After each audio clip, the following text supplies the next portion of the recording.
Hello and welcome friends. आपको अपने YouTube channel numerical world में स्वागत है। मैं आपको आज कोई भी संख्या प्राइम नंबर है कि नहीं ये किस तरह से चेक करते हैं यह मैं बताऊंगा। ठीक है, तो चलिए उससे पहले हम लोग कुछ और नंबर के बारे में जान लेते हैं, जैसे कि वास्तविक संख्या, जिसको कहते हैं रियल नंबर। वास्तविक संख्या मतलब रियल नंबर क्या होता है? देखिए, एक संख्या रेखा में जो भी नंबर आते हैं, मतलब क्या, एक संख्या निकाल लेते हैं, ये उसका शून्य इधर चल जा रहा है इन्फिनिटी की ओर, इधर भी जा रहा है इन्फिनिटी, इधर माइनस इन्फिनिटी, है ना। ये हो गया 1 2 3, इस तरह से जा रहा है। देखिए इन सब के बीच भी तो पॉइंट्स है ना। देखिए 0 और 1 के बीच भी पॉइंट्स हैं, होंगे ही होंगे, 0.1 0.2 इस तरह से होते जाएंगे, ठीक है ना। और इधर कितना हो जाएगा, -1 -2 -3, देखिए इस तरह से -4 इधर होते जाएंगे। ये इंटीजर से बिल्कुल अलग है। इंटीजर्स तो हैं इसमें, लेकिन इसमें पॉइंट्स भी आ रहे हैं ना, तो ये आपका क्या कहलाता है, वास्तविक संख्या, रियल नंबर। मतलब क्या, इसको डिनोट किया जाता है आर से, रियल नंबर को। यानी हम कह सकते हैं कि नेचुरल नंबर, उसके ऊपर होल नंबर, फिर उसके ऊपर इंटीजर, और उसके ऊपर आ जाता है आपका क्या, रियल नंबर। ठीक है, ये हो गया आपका रियल नंबर। अब आते हैं कॉम्प्लेक्स नंबर। आपको ये 11th में पढ़ने को मिलेगा, ठीक है ना, कॉम्प्लेक्स नंबर। वैसे ज़्यादा कुछ नहीं बताएंगे, इसको बस बता देते हैं क्या होता है। जैसे कोई भी एक संख्या होगा जो कि इस फॉर्म में होगा, a+ib के फॉर्म में होगा, तो इस संख्या को कहते हैं हम लोग क्या, कॉम्प्लेक्स नंबर। जहाँ पर a और b जो होंगे क्या होंगे, रियल नंबर होंगे, रियल नंबर्स होंगे। और इस i का नाम, मतलब इस i को कहते हैं हम लोग आयोटा भी कहते हैं। और इसका वैल्यू कितना होता है, तो आयोटा इज इक्वल टू √(-1) होता है। तो मैं क्या कह रहा हूँ कि संख्या की अभाज्यता है ना, अभाज्यता मतलब प्राइम की जांच, मतलब test of nature to be a prime है कि नहीं, ये चेक करना है। तो कि कोई भी संख्या प्राइम है कि नहीं ये चेक करने के लिए हम लोग क्या करेंगे, जैसे कि कोई संख्या ले लिए है कि नहीं, जैसे p, चलिए q एक कोई संख्या ले लिए। इस संख्या को हम क्या बोल रहे हैं, इस संख्या को हमको क्या चेक करना है कि ये प्राइम है कि नहीं। तो ये चेक करने के लिए हमको क्या करना पड़ेगा, इस वाले का मतलब ये जो संख्या है इसका हम लोग रूट निकाल देते हैं। ठीक है, रूट निकाल दिए। अब ये रूट निकला है ना, इसका कुछ वैल्यू होगा, तो चलिए मान लिए ये x हो गया। ठीक, अब ये इस वाले का रूट हो गया x। अब इस x तक, मतलब क्या, x तो कोई संख्या है, मतलब कोई संख्या है, तो इतना तक आने वाले, मतलब 1 से शुरू करके इतना तक में हर नंबर से इसको डिविजिबल करके देखिए। अगर किसी से डिविजिबल नहीं हुआ तो ये क्या होगा, प्राइम नंबर होगा।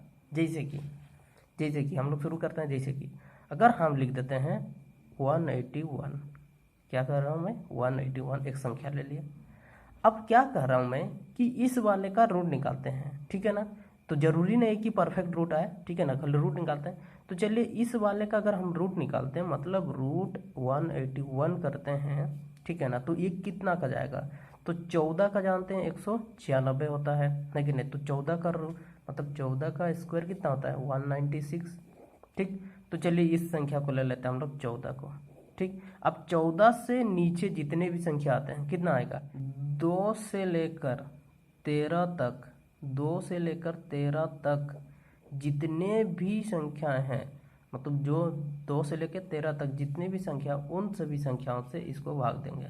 अगर ये किसी से भी विभाजित नहीं हुआ तो क्या कहलाएगा, ये एक प्राइम नंबर। तो 2 से देते हैं, तो देखिए ये 2 से नहीं जाएगा, 3 से भी नहीं जाएगा, 4 से भी नहीं जाएगा। अच्छा ठीक है, उससे पहले मतलब किसी भी संख्या को, कोई भी संख्या किसी से भाग जाता है कि नहीं, ये चेक करने के लिए मैं आगे आपको बताऊंगा। ठीक है, तो देखिए जैसे कि क्या, कि प्राइम, हम सबसे पहले तो आप समझ गए कि प्राइम चेक करने के लिए किसी के प्राइम संख्या है कि नहीं, ये चेक करने के लिए क्या करते हैं, समझ गए, ठीक है ना। चलिए, कोई भी संख्या किससे डिविजिबल होगा ये हम लोग चेक करते हैं, ठीक है ना। तो शुरू करते हैं। चलिए देखिए, एक तो हर किसी के साथ डिविजिबल हो जाएगा, मतलब क्या, एक से हम लोग किसी के साथ भी डिविजिबल करके कर सकते हैं, क्योंकि एक को अगर उसी के साथ मल्टीप्लाई कर देंगे तो वापस कितना आ जाएगा। जैसे एक को 18 के साथ गुना कर दिए तो क्या हो जाएगा, 18 ही हो जाएगा, है कि नहीं। ये हर किसी के साथ है, तो हम लोग इसको छोड़ेंगे, उसके बाद कितना से लेंगे, 2 से ले लेते हैं, ठीक है। 2 से स्टार्ट करते हैं, देखते हैं। 2 मतलब क्या, 2 से विभाजित होने वाला है ना। 2 से विभाज्यता चेक कर रहे हैं हम लोग, मतलब डिविजिबिलिटी चेक कर रहे हैं, कोई भी संख्या 2 से कब विभाजित होगा।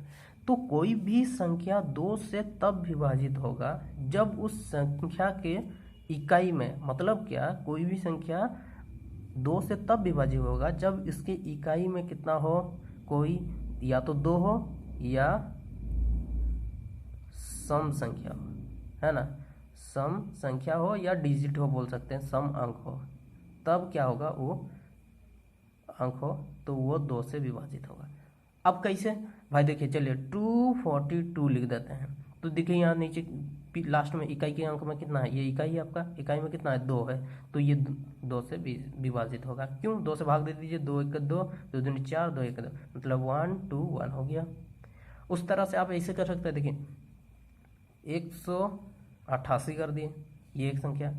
देखिए ये 88, 8 क्या है, एक सम संख्या है, तो सम संख्या है इसलिए ये 2 से डिविजिबल होगा।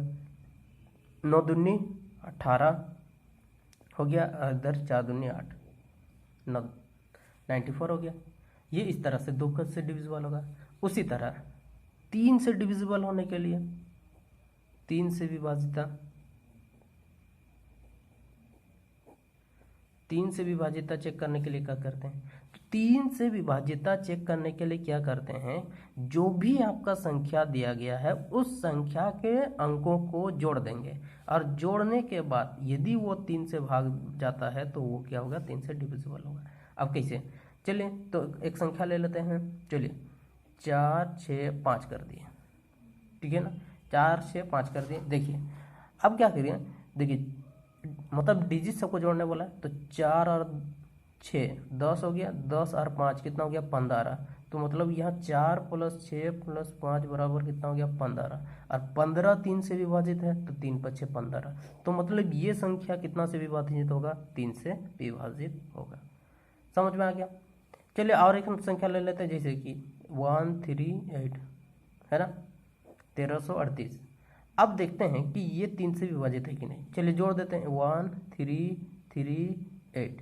तो देखिए ये 4 हो गया, ये कितना हो गया, 4 3 7 हो गया, 7 और इधर 8 कितना हो गया, 15 हो गया।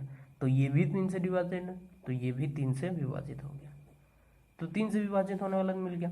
अब चलिए 4 से विभाजित करने वाला चेक करते हैं,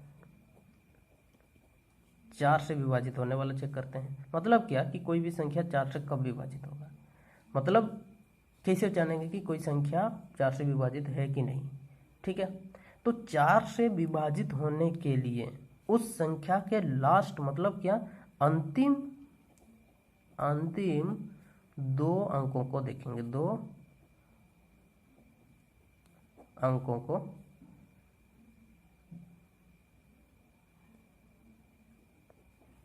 को 4 से भाग देंगे। यदि 4 से विभाजित हो गया, 4 से विभाजित हो गया तो वो क्या होगा, आपका 4 से पूरी विभाजित हो जाएगा। चलिए जैसे कि एक संख्या ले लेते हैं, देखिए ये एक संख्या दिया, तो इस संख्या के अंतिम 2 अंक, देखिए अंतिम 2 अंक बोलता है, अंतिम 2 अंक, तो अंतिम 2 अंक देखिए 6 और 4, 6 और 4, मतलब 64 को अगर 4 से भाग देते हैं तो जानते हैं हम लोग कितना, 16 चौके 64, तो 16 गया, मतलब 4 से विभाजित है, तो ये संख्या भी 4 से विभाजित होगा ही। समझ में आ गया। चलिए उसी तरह से 5 का देखते हैं। अब 5 से विभाजित होने के लिए क्या करना पड़ेगा, मतलब क्या, कोई भी संख्या 5 से विभाजित कब होगा, तो कोई भी संख्या 5 से तब विभाजित होगा जब उस, जैसे अंतिम में, मतलब क्या, किसी संख्या के अंतिम में, है ना, किसी संख्या का, क्या बोल रहा हूँ, किसी संख्या के अंतिम में 0 हो या 5 हो।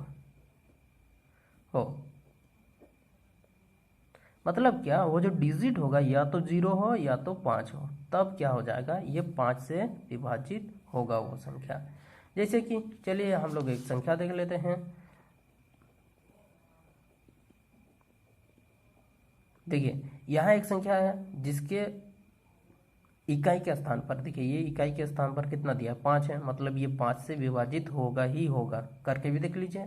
ठीक है, अब दूसरा ले लेते हैं, चलिए 120 120, तो जानते हैं ये भी 5 से विभाजित होगा, है कि नहीं। इसको भाग दे देंगे तो देखिए 5 दूनी 10 हो गया, है कि नहीं, 5 दूनी 10 और यहाँ चौक है, तो पूरा पूरा कट गया। तो ये देखिए 0 था तो भी ये 5 से विभाजित हो गया। उसी तरह से 6 से विभाजित होने वाला देखते हैं। 6 से, मतलब 6 से विभाजित होने वाला संख्या कौन सा होगा, कैसा होगा, तो 6 से विभाजित होने के लिए वो जो संख्या होगा वो 2 से और 3 से विभाजित होना चाहिए। 2 और 3 से विभाजित हो रहा है तो वो संख्या आपका 6 से भी विभाजित होगा। ठीक है, 6 से भी विभाजित होगा। चलिए मैं एक संख्या लिख देता हूँ, आप इसे चेक करके बताइएगा, कमेंट बॉक्स में इसका आंसर निकल बताइएगा है कि नहीं। ठीक है, ये संख्या को आप बता सकते हैं। अब दूसरा 7 का देखते हैं, 7 से, ठीक है ना, मतलब क्या, कोई संख्या 7 से विभाजित होता है कि नहीं, तो ये चेक करने के लिए क्या करेंगे हम लोग, देखिए जैसे कोई संख्या दे दिया गया है ना, कोई संख्या दे दिया गया है, जैसे कि हम लोग एक संख्या ले लेते हैं 2। इस संख्या को हमको ये चेक करना है कि ये 7 से विभाजित है कि नहीं। तो ये चेक करने के लिए क्या करेंगे हम, इस अंतिम वाला, मतलब अंतिम जो लास्ट डिजिट है, ये जो डिजिट दिया गया है, इस डिजिट को क्या करेंगे, 2 गुना कर देंगे, तो 9 दूनी कितना हो जाएगा, 18 हो गया। ठीक, अब इसको किए थे ना, तो बचा कौन सा, ये 3 जन, तो इन तीनों को इससे माइनस कर देंगे। ठीक है, जैसे ही माइनस कर देंगे तो कितना हो जाएगा, देखिए यहाँ पर इसको घटा देंगे तो 4 2 2 हो गया। अब फिर भी 3 डिजिट वाला बन गया है ना, तो हम लोग क्या करेंगे, फिर से यही प्रोसेस को फिर से बढ़ाएंगे। मतलब क्या, पहले यहाँ 9 था, अब यहाँ कितना है 4, इस 4 को 2 गुना कर देंगे, मतलब कितना हो गया, 4 गुनी 2 बराबर 8 हो गया। इस 8 को फिर से इसे माइनस कर दीजिए इन दोनों से, यहाँ 2 बचा ना, तो 22 माइनस 8 कर दीजिए, ये कितना आ गया 14, और 14 जानते हैं 7 का पहाड़ा में आता है, 7 से डिविजिबल होता है, तो ये क्या हो जाएगा, 7 से डिविजिबल होगा, मतलब 2 4 2 9, ये 7 से विभाजित होगा। ठीक है, ये 7 से क्या होगा, विभाजित होगा। समझ में आ गया। आगे हम लोग देखेंगे, 7 हो गया, 8 9 10, इस तरह से बाकी संख्याओं को भी देखेंगे। आज के लिए इतना ही। आपको यदि ये वीडियो अच्छा लगा तो इसे लाइक करें, शेयर करें, और यदि आप चैनल में नए हैं तो चैनल को सब्सक्राइब कर लें, साथ ही बेल आइकन को भी दबा दें, जिससे कि आने वाली वीडियो की नोटिफिकेशन मिलते रहेगी। धन्यवाद।